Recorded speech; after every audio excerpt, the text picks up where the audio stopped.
It is the last episode of the Virtual Memory Show of 2025, my end of year remarks, as it were. And I am not going to bury the lead. This is going to be the last episode of the podcast for a while. I am putting the Virtual Memory Show and the newsletter on hiatus. My health is fine. Don't worry. Nagging ailments, whatever, but I'm going to be 55 in a couple of weeks. So that is just part of life. I'm going on hiatus because I am burned the fuck out and I need some time off. I don't know how much time. I don't want to sound ominous or anything, so let's just go with indefinite hiatus. I know no one's going to begrudge me for doing this. You all want me to do what's best for my mental health. Nonetheless, I am going to talk through this in what'll probably sound very defensive and self-pitying. You've been warned. This is all part of the Gill Show as you've come to know it, I guess.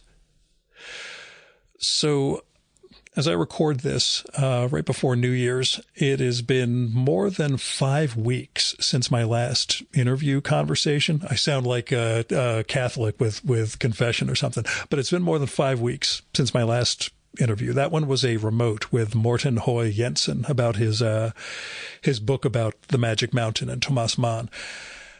And after I finished that one, I knew with all the other ones I had backed up, I was lined up for the rest of the year. And I had the spreadsheet out and was already starting to figure out the 50 or so slots for 2026 based on pub dates and my work travel and some guests I had been meaning to record with for a while. But the thing was, a few weeks after that session with Morten, knowing, that I really should get a jump on next year by recording a bunch of episodes during Christmas and New Year's and all this, I didn't pick up a single book from the stack of upcoming guest books. Like, I just couldn't. And I couldn't bring myself to. I couldn't start that process again. And I couldn't make any plans. And if anything tells me I'm burned out, it's that. In fact, it's funny. I went out to get the mail this morning while I was working on the notes for this episode, and lo and behold, there was a envelope with another book from a prospective guest waiting for me.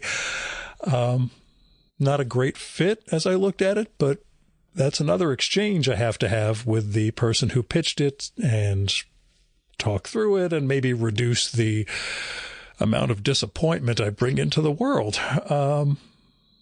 And trust me, I feel like I disappoint a lot of people with this. And even before that email came in, or before that mail came in, I was reading the Edelweiss email this morning. That is the website that does advanced review copies of books. And every week they put out all the new digital review copies that came out in fiction and nonfiction, a couple other formats. And I always go through those to see 4, 5, 6 months from now, prospective guests and start making notes on those and lining them up. So I was still doing that this morning, knowing I was going to record this and explain to you that 2026 might not have a lot of episodes to it. And it might, in 3 or 4 weeks, I might come right back to this. Who knows?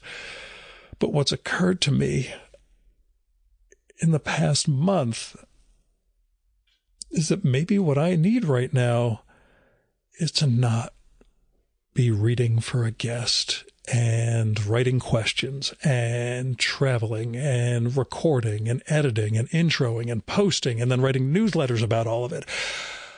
And then all the planning before that, working with publicists and figuring out locations and times for the guests and eating up weekends and all the stuff I've been doing on a weekly basis since 2014. And I did the math. I went weekly with the show beginning in 2014. 2012 and 13, it was intermittent. 2014 is when I started doing it weekly.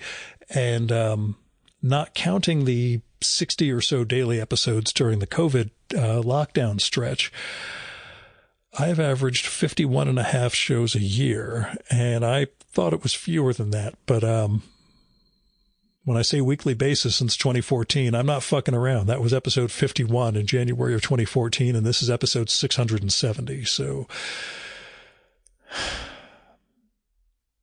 somehow this is episode number 50 for 2025. How I did that, I have no idea. There were 3 monologue episodes, including this one, the annual guest list show, also an Ask Me Anything, and there was we'll say another sort of monologue episode about the eulogy for my dad. Still, that's 6, so there are 44 interview shows. 3 of them I did in England at the end of a business trip in October and November. 2 of them were at the small press expo in Bethesda, Maryland. Otherwise, the rest of them were remotes, or generally within 2.5 hours of my home for what that's worth. So that's not maybe that's part of the burnout, but that's not the sole burnout thing that I'm talking about here. And I mean, as end of year highlights go, I'm not griping about doing 44 interviews. Some of these were absolutely transformative for me. I learned so much during the year. I shared so much with my guests, and they shared a lot with me, and we found something between us. But I can't go through the highlights of it because I'm going to invariably miss some big ones, and I'm going to feel like a goddamned heel, just like last week when I did the guest list episode and forgot to mention Dan Nadell's biography of Robert Crumb. How on earth I screwed that up and didn't include that, I don't know. But that's the perils of overloading yourself, which is part of what this whole monologue's about, I guess. Well, like I said, I feel like I disappoint a lot of people. So 2025, it has been, I'll say, the most tumultuous year of my life.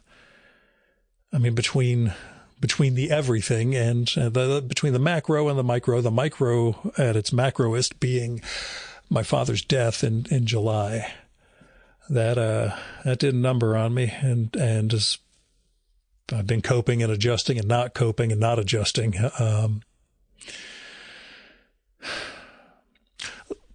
The combo of grief and trauma, the final week in the hospital was bad for all involved, not just him. So that interweaving of grief and trauma, that triggered some pretty serious depression for me.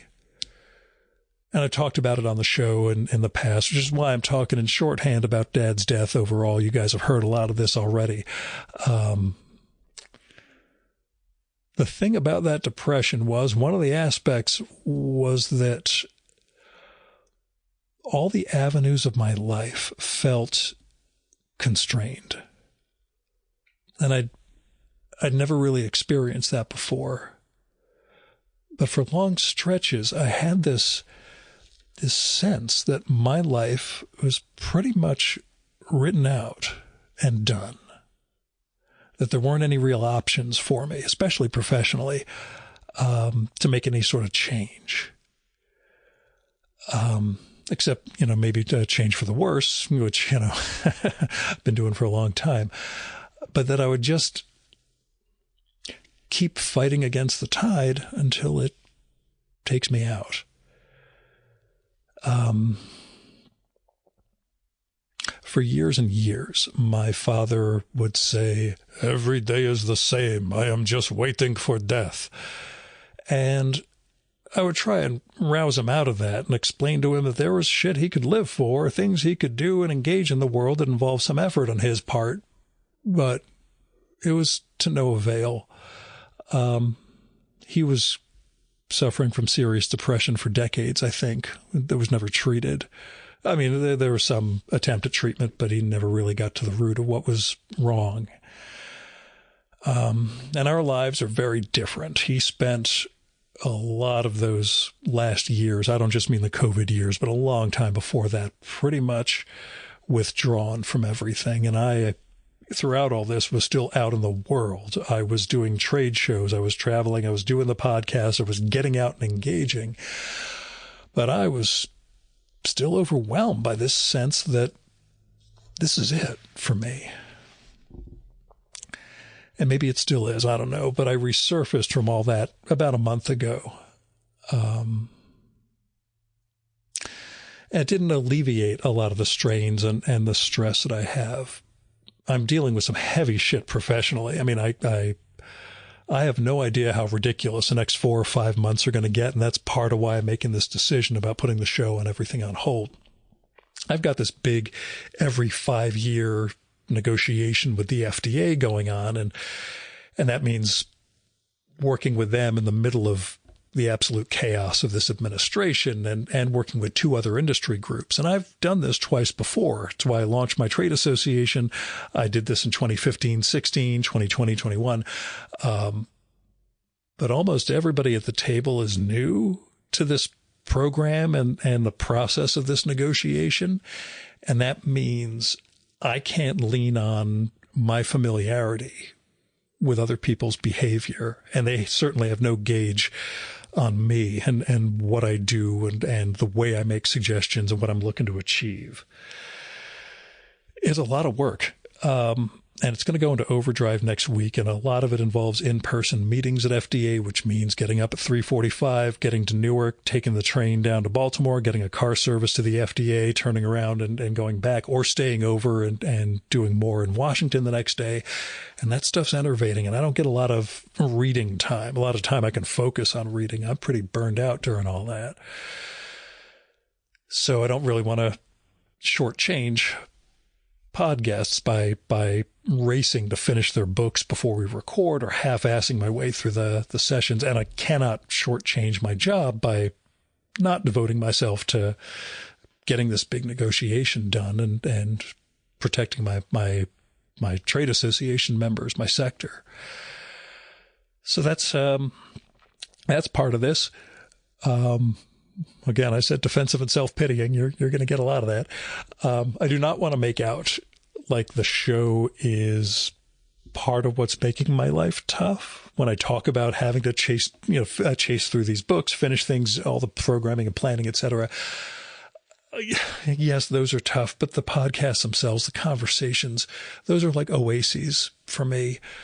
They're these moments where I can just talk with another person about their art and their life. And like I said before, share something of mine, and somewhere in the middle, maybe we find something, neither of us are really expecting. And I can shed a lot of the things, a lot of the negotiation stuff and everything else. I can just fall away, and this other self of mine can come out and talk.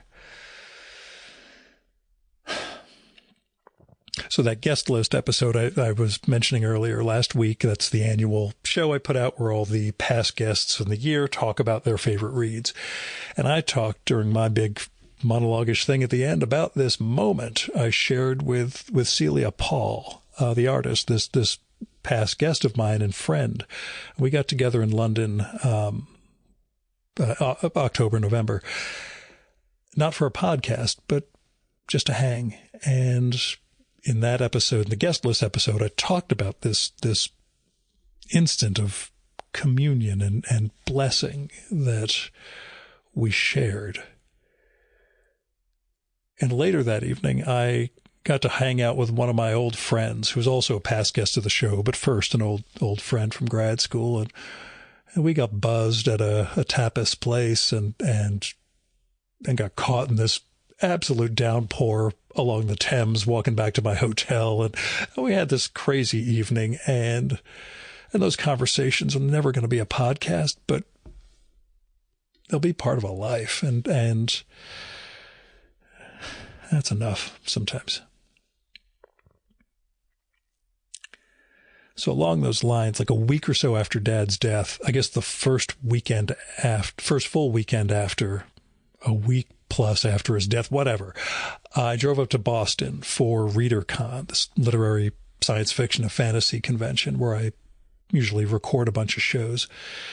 I didn't schedule anything this time. Of course, I was fragged, fried, etc. Not gonna, oh, hey, well, I'm here, but I just drove up and saw friends, all of whom I have met through the podcast. No one from before that in my life. So this was like, well, when I first got there, I got to a table in the restaurant, and there was Michael Dirda, Henry Wessels, John Clute, and Liz Hand. And later during the show, I got to spend time with Scott Edelman, one of my other great pod guest friends who I've become pals with. And I had my gear, my pod bag with me throughout the weekend, but there was nothing to record, just friends catching up and offering me comfort. Being on the receiving end of hugs was a new one for me.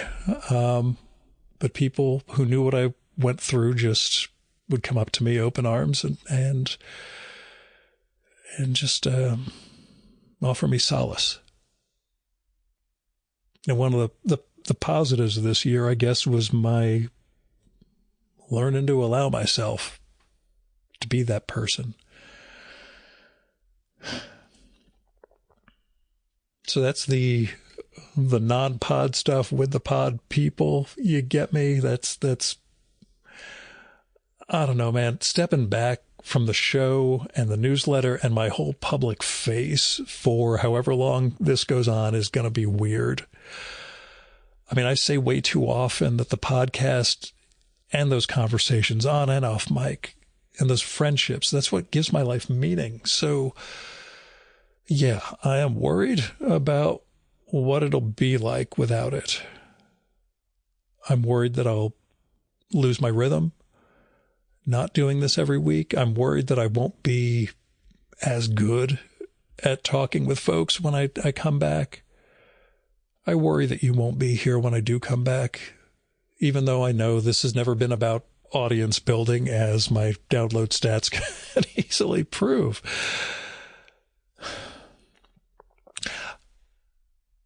I guess I'm worried that this really is what gives my life meaning, and that maybe it isn't.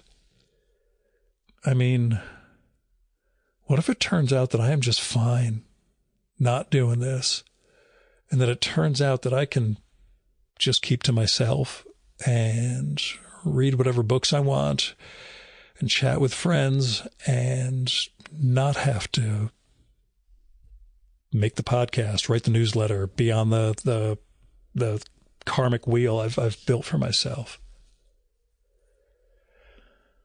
I guess I have to find out. I look around, looking around this library of mine and the memory palace on the inside, and I see all these tokens of the world that has come to me through the show. All the friends and acquaintances and the books I'd never have come across if it weren't for this podcast. Those moments of communion, like I mentioned. And it all means so much to me. I just can't imagine what my life would have been like since 2012 without this. I mean, last week I got holiday cards. I'll drop some names. Joe Coleman and Chris Ware both sent cards, and I got cards from a few other folks too.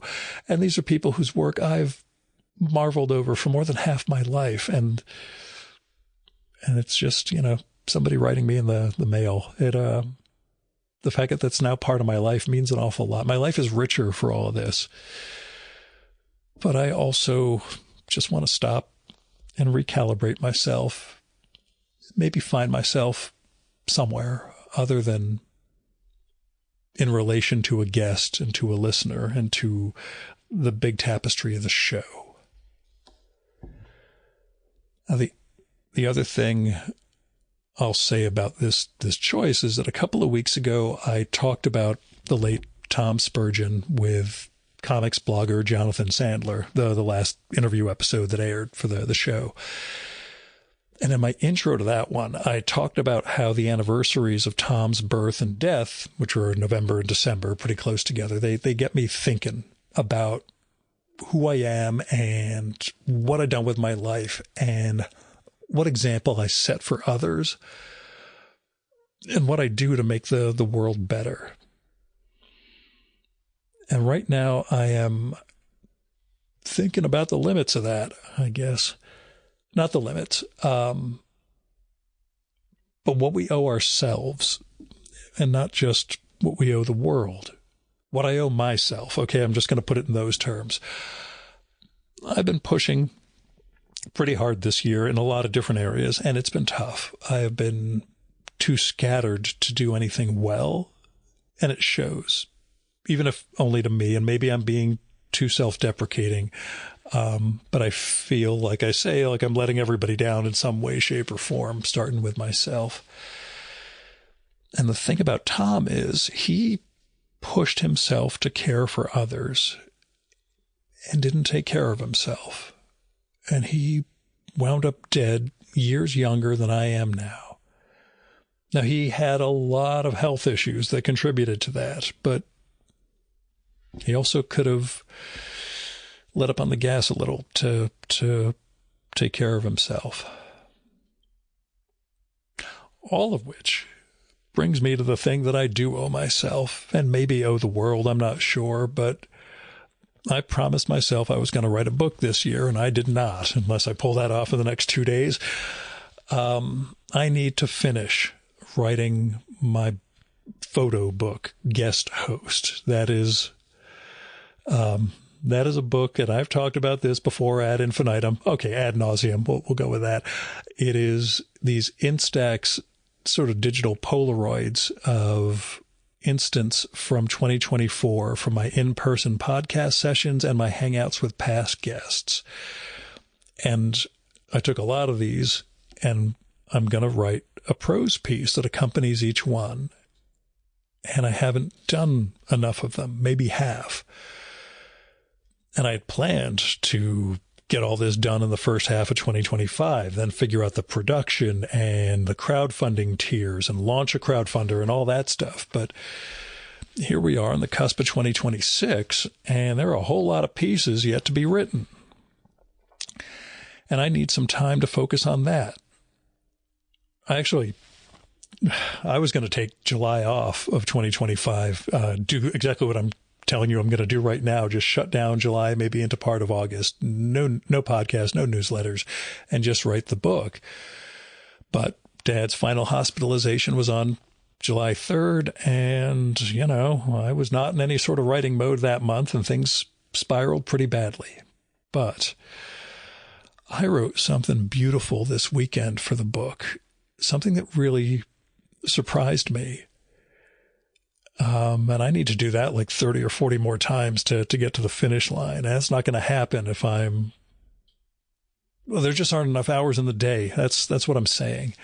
Despite the quote unquote monastic devotion I always credit myself with, that's all got to stop for a while. Hence putting the newsletters on hold too. I need to clear out all of these self-imposed commitments. Work has to be there first and foremost. But then this book, and I'm going to see if I'm capable of making something. So that is my long-winded, defensive, self-pitying way of saying I'm going to take some time off. I plan on also putting social media on hold, maybe use Freedom or some other service to block Blue Sky and Instagram. It's not a New Year's resolution sort of thing, just again, this need to slow down and not be on top of everything and let the world go on without me. As 2025 things go, one of the best things about it is that I discovered the blessing of meditation. And I don't follow anyone's program particularly. I just finished reading The Snow Leopard by Peter Matheson, which was actually for the podcast, so I could record with Lance Richardson about his Matheson biography, whatever. It's true nature. It's one of my favorite books of the year, notwithstanding. But I came out of that book thinking, yeah, I should stop and meditate. And so what I do is and I've talked about this ad nauseum too, I lie back on a couple of yoga mats in corpse pose, and I play the first track of Brian Eno's Music for Airports, Volume 1. And I just breathe. Come up with a mantra. Sometimes it's all in my head, not a spoken thing. And it's about, well, it's 16 and a half minutes, that track. But in the early months, things got weird. I went on some pretty amazing trips. It has not been as good for me these last few months. I have not been doing it as regularly. That's been part of the chaos of my life. Part of what I need, I think, is to return to that too every day. Just, again, that 15 plus minutes without the world, just adrift. And I think cutting back on social media intake and putting myself out there, and I'm not a big poster by any means, but, you know, just removing that as a thing might be good for me, to just not be compulsively on, you know? So that's all the Gil stuff, the things I want to get out as far as what's going to change, what I might get back to, et cetera, et cetera. That doesn't tell you what 2025 was like for me. It's been a year, you know? It's been weird. We've all had a really weird year. The new administration, that has made my work life crazy. I mentioned some of that earlier with my FDA stuff. I mean, we all have this anxiety about the future of the republic and everything that's going on. But I also have to deal with that as part of my day job, like directly with the administration and tea leaf reading to figure out what's coming out of it and how that affects my sector and the larger world. And that's not just FDA, that's like Department of Commerce and the State Department and DOD and Congress. It's a lot. And like before this year, I never had to pay attention to harmonized tariff schedule numbers or even pretend I knew what they were, what they mean. But now I have to fake being an expert in that and be a liaison for my industrial sector and the government and explain these things. And I had to meet with the Office of the Public Liaison, which was on White House grounds. And that was pretty trippy too. Things are weird professionally, I'll say that. And the challenge of doing all that and running a trade association, holding an annual meeting, keeping members on board, recruiting new companies, figuring out what's going on outside of governmental factors and in terms of business.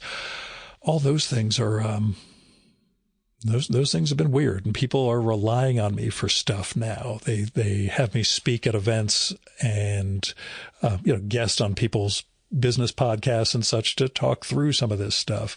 Investor groups call me for advice. It's weird. I'll be honest, but that's part of, the other part of the Gil show, I guess.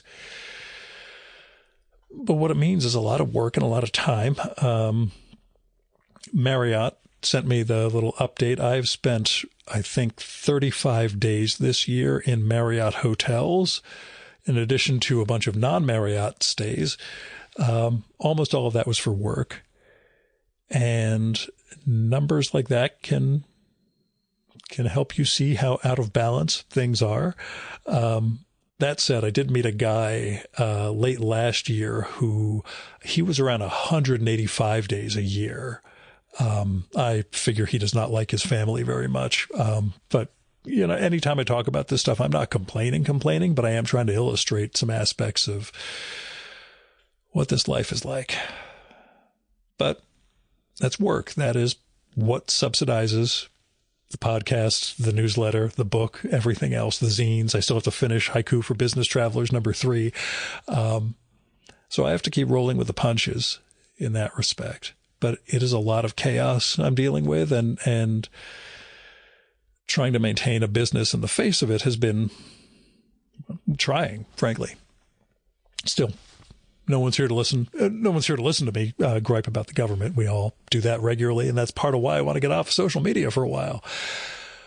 The rest of my 2025, though, that, shit, man, that's like amnesia. Like, I tried to reconstruct 2025, tried to write down some notes before all this, and it was impossible. I could not figure out what I did this year beyond running from place to place to place. And I know there's more to it than that. And I know the running was part of my way of coping after Dad's death. It was also part of the job. I mean, it was trade show season. There was other shit going on. But like, when I say the year's been a blur, it really has. There's things I just don't remember. So I wound up going through my photo library, and that made me realize how much of, especially the first half of the year, I pretty much erased. Or was erased in my head after the, we'll say, trauma of Dad's death in July. That said, the photographic evidence shows 2025 wasn't all that bad. Like, there was a lot of good stuff that happened, even beyond the podcast. I mean, like I said, so many of those conversations brought joy to my life in a lot of different ways. But there was other stuff. I got out. I did things. I saw art. I fed my brain. I talked to friends. I was out in the world. It's a little tough to separate all the strands of this, but as 2025 highlights go, there were a lot of wonders and blessings too. So I'm going to share a couple of those now. I've just written down a couple of bullet points that I'm going to riff off of, and we'll see where all that leads. But I spent the year, first and foremost, I'm recording this December 29th, 2025. On December 30th of 24, we adopted Birdie, our new dog, this gray Aussie doodle. And I've spent the year dealing with a very different and much more hyperactive dog than our greyhounds. And she has blown up a lot of the routines and schedules that I've had that served me pretty well. And that's been part of the adjusting this year. She has been a joy. She is a giant floof. She's also a menace to society. But that a huge chunk of my life was spent, dealing with and taking pictures of and giving lots of love and rubbies to Birdie, this wonderful dog.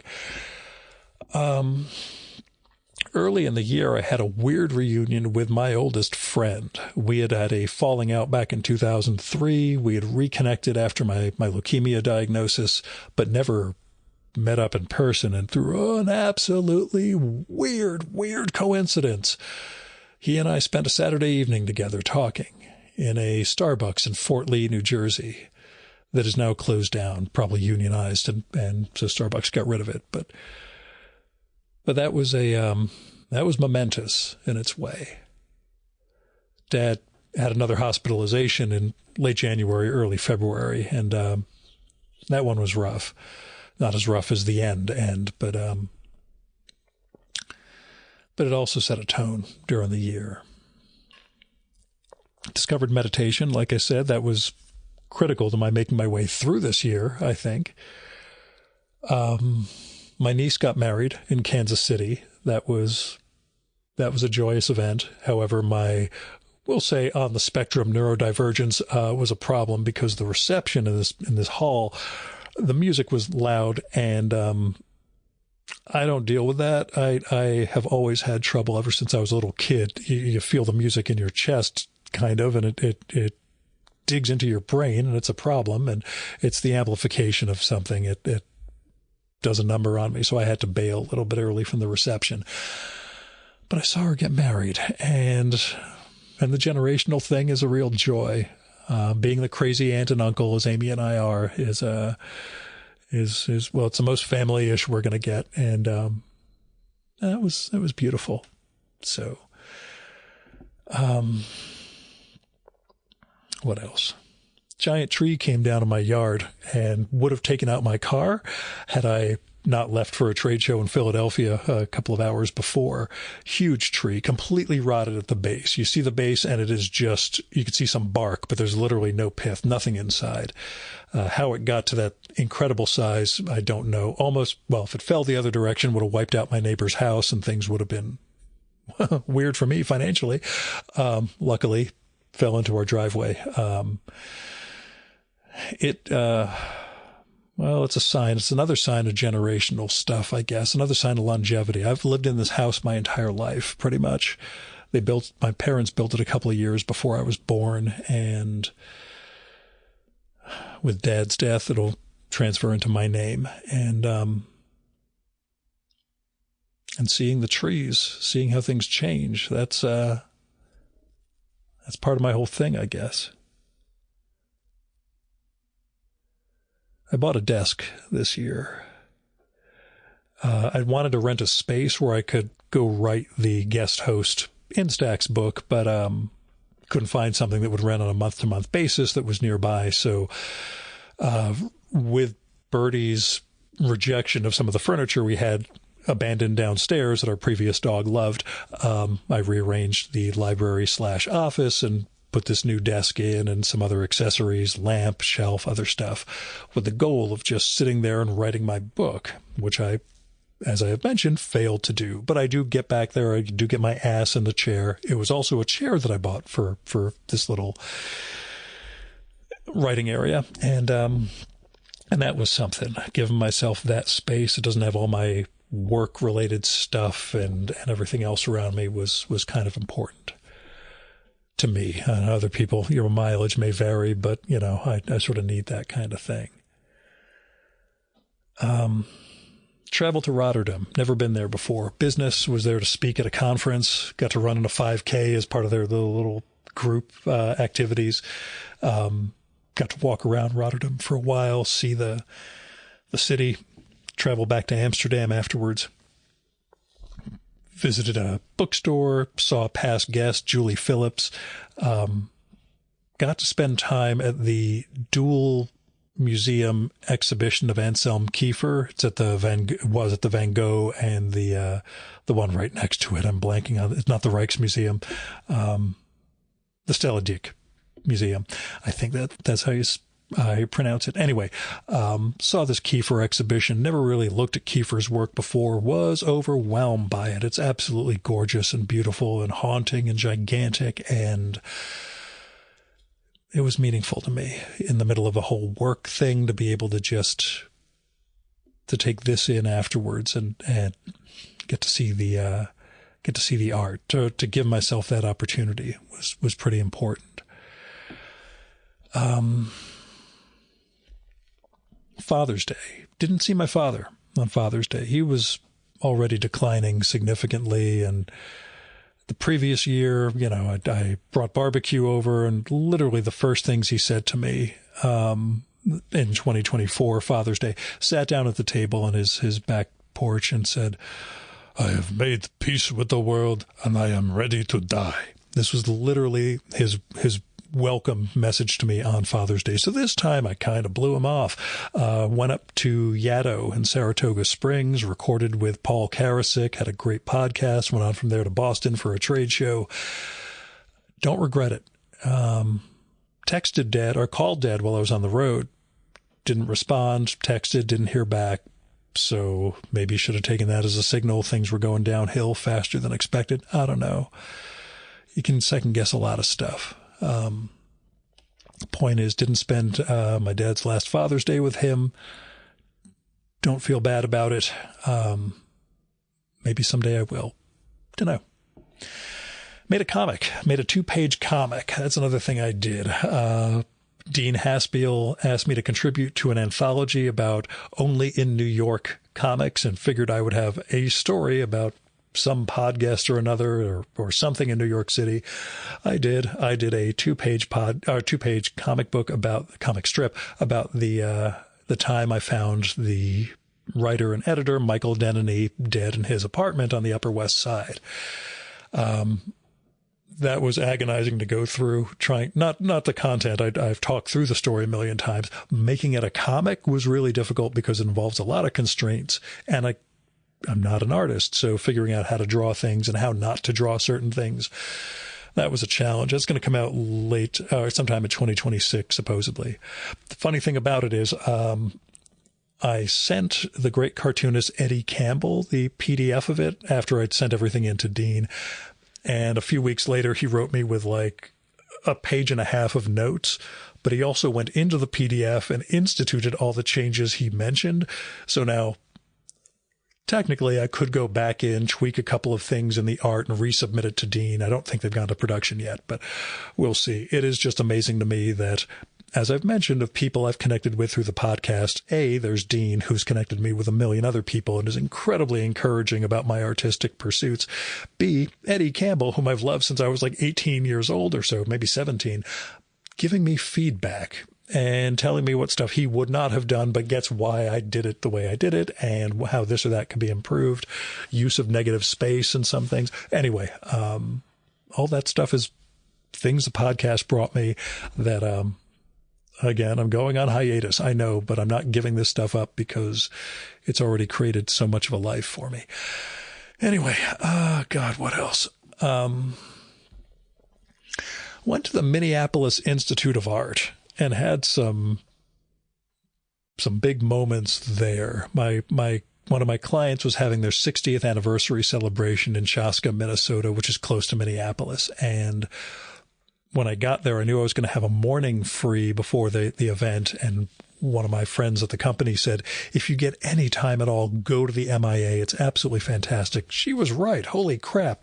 I had a tremendous time. I got to see a Nick Cave sound suit.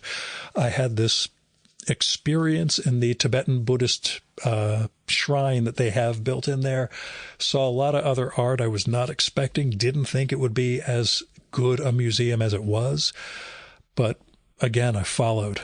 I let people give me some inspiration. I went out and found some art. I got to see things I never thought I was going to see. So that was something. Also, at their event, I got to meet Governor Tim Walz of Minnesota, shake his hand and say, I wish you were vice president right now, which he laughed and nodded over. So that was kind of a high point in its way. Oh, God, what else? I mentioned going to London, and to as part of that trip, after my trade show in Frankfurt, I went to Cambridge too. And there, I went there to record with Prue Shaw, which is one of the final episodes of this year. We talked about The Essential Commedia, her book on Dante's comedy. She and I had recorded 10 years earlier when I first recorded with her husband, Clive James, and then over to her place. That was the Reggie Jackson day. Also recorded with Anthea Bell, the translator, that day, and that was my belting home run after home run after home run day. So I recorded with Prue again this time, and we had an absolutely wonderful evening together. And it was crazy. That's another one. I was finishing the book the morning before getting on the train. I was chasing to get this done. We had a great time, but it was still, I didn't give it the time I wish I could have going into it. And coming home, leaving her place, I get caught in a rainstorm. My Uber or whatever, doesn't show up. Eventually it does show up when I'm not there. I go racing in the rain. I had to get to the train station, luckily 10 minutes before the train back to London. All that stuff, all that chasing and all the crazy shit that goes into it. That's part of what I'm talking about with the burnout factor. It's the before and after. It's what I mean. But one of the other things I did when I was in Cambridge that day, I left London. I had written my questions. I got the train up there, went into the center of the old city, and I looked up in my calendar to figure out where I recorded with Clive James back in 2015. And I walked over there. He's been dead since late 2019. And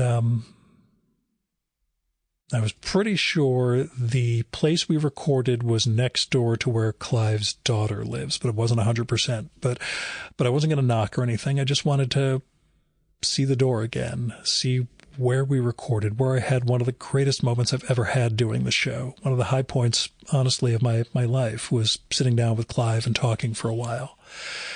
And I did. I found the door, took a couple of pictures, and reflected on that, and just remembered all the joy and the wonder that the show has brought into my life and the things I've gone out of my way. It's not a one-way street. I know I have to engage in the world and push to make these things happen. But that was a big reminder for me. So I was glad. And then I got to record with Prue and have a great time and get back to the hotel. And the next day I recorded with Jonathan and then hung out with Haley Campbell and then got to the flight home and blah, blah, blah. And that was, that all would have been November 2nd. And now it's December 29th. And then I'm done for a while. That's really what I want to say. I just need some time. Going to take some time off. I'll be back when I'm back. Tentatively, between you and me, there is a show scheduled. The first podcast I have scheduled is February 15th. And I don't know if I'm going to record that one, if I'm still going to be in this mood by then, or if I'll have recovered, or if I'll record with people before that. But anyway, that's the first turning point, I suppose.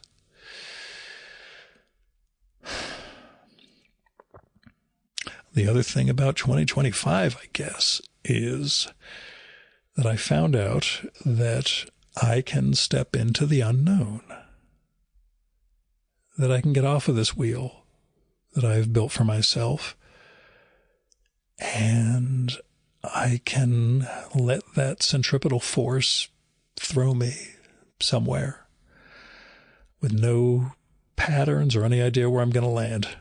But that is the last thing I've discovered this year, I guess. So, thank you. Thank you for everything you've ever done for me. Thank you for listening this far. If you've ever written or if we've ever talked or whatever, thank you. Thank you. I hope you will be here when I come back. Maybe you'll be with me while I'm gone too. You can write me. My mailing address is in that newsletter that I mail out twice a week. You can find that in the bottom of the emails. You can email me at groth18@gmail.com. You can find that email address through the website. It's vmspod.com. You can subscribe to the podcast so you can catch it whenever I come back through the RSS feed. That's at vmspod.com. Or just go to your podcatcher, plug in Virtual Memories Show, however you listen to the show. It'll come back someday, I hope. I'm pretty sure it will. I mean, what are the chances I can live without you?